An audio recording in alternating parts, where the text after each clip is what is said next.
Hello and welcome to Nirmal Bang, ladies and gentlemen. I'm Hiral Dadia. We have with us Ria Singh, technical analyst, currencies joining in. Ria, welcome to the show. Ria, overall, you have the RBI policy meet. What's the impact of it? Because clearly they've left the stance accommodative. The expectation was there could be a rate hike that could come in, which has not come in as well. How has the rupee reacted? As you just said, it has maintained its dovish tone in order to ensure the economic recovery, diverging from the increasing number of global policy makers that we have seen who have moved to a tighter monetary policy in order to tackle inflation. Now, of course, India did post the quickest growth numbers, but it is just barely above its pre-pandemic level, as said by the RBI governor. So, in order to support the continued, recovery into the economy, they have maintained the accommodative stand. The other reason for doing so and not going for a rate hike is, to support the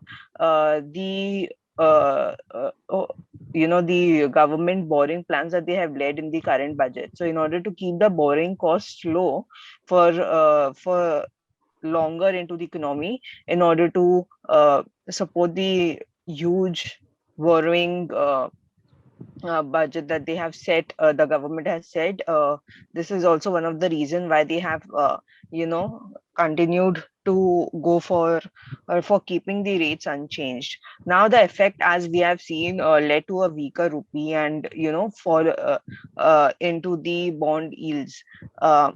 The reason behind it, because even if you look at the statement from the RBI, they have said that the core inflation will come at an accelerated pace. And even if you look at the forecast that is set for the coming inflation numbers, it is said that it would, go past through the ceiling of 6% that the RBI has set for the current fiscal year. So obviously, inflation, the economy growth will be impacted. Even the rupee will be impacted if the inflation continues to grow in. So these two factors have definitely led into the negative impact on the Indian rupee. And as we have seen into the intraday session, it has led the rupee to go beyond 75 levels in the future as well as in the spot levels. So I think it will continue to maintain the support of 74.84 into the coming sessions and will trade on a weaker side. Right. And overall, if you see the bank, BOJ has also continued its plan for bond purchase, as the result of which the yen has weakened. Are you expecting this weakness to continue?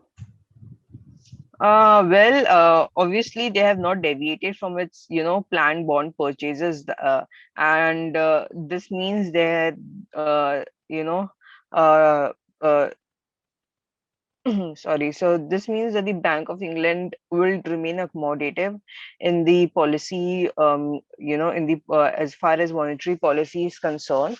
Of course, there is a lot of focus is there with respect to the stimulus, stand where the BOJ is seeing the bond yields in perspective of the future track process, because obviously higher foreign ownership of Japanese bond this time around means that there could be more tussle that could lie ahead of the normalization.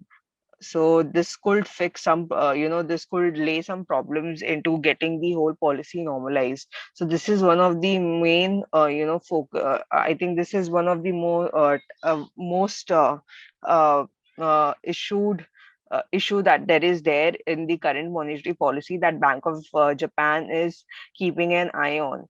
So this is one of the reasons why we have seen such a weakness into the yen with respect of the dollar, or in respect to the other part of the currency. And I think it will remain on a weaker zone, not major downside, but consolidated to a small weak range will be maintained into the yen in the coming sessions. Right. So, taking all of this into consideration, Ria, what are the strategies that you would recommend? I think you can go long into the USD INR above the level of 75.12 for a target of 75 30 by keeping a strict SL at 74.94. You can also go long into the Euro INR above the level of 785 uh, 85 94 for a target of 86.10, 86.20, 5 for a stop loss at 85 80. The other strategy that you can go for is to go long into the USD